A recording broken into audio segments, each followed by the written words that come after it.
So we have that first look weather day for this Thursday as while the snow has more or less stopped falling, we have blowing snow due to strong wind gusts, which means low visibility over the next several hours. That will expire tonight, but we do have some more snow on the way. In fact, enough that we do have another first look weather day for this coming Saturday. I'll go over that in just a second. And then heading into next week, we're going to be buried in the cold weather. So first, what's happening now? We have winter weather advisories for most of our region, except for the Devil's Lake Basin, which is under a blizzard warning. And these alerts here, well, part of our alerts, mostly in Minnesota, they'll expire around 3 p.m.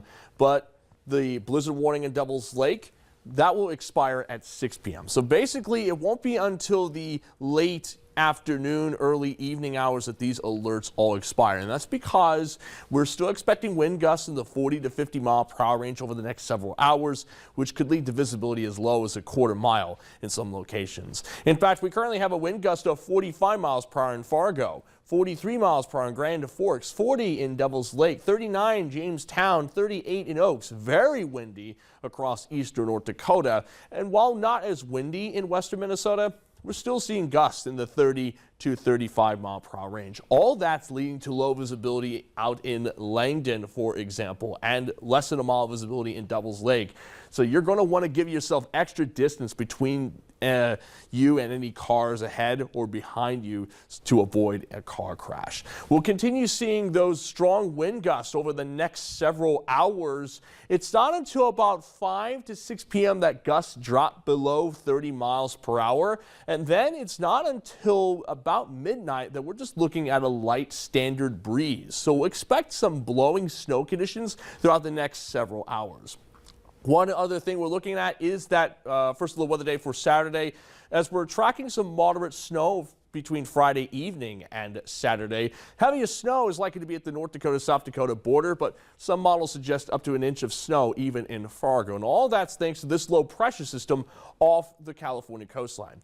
We had one winter weather system from the Pacific Ocean earlier this week. This is our second round of snow, and that comes in heading into Friday. So quiet Thursday evening once the wind settles down. Friday, though, we'll start out cloudy but dry.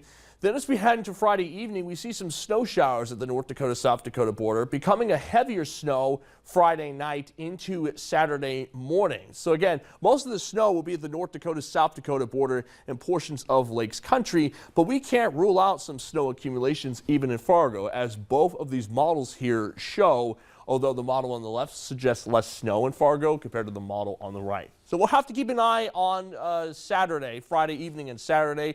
But the point is, expect a pretty slick start to the weekend. Then next week, those teams are going to be coming back. You just described next week perfectly. I saw the Tuesday -16. I heard you say, oh. Yeah, that's the best way that you can describe it. Some models even want 20s below zero next week. So keep it at -16 for us. We're trying. Joseph, thank you so much.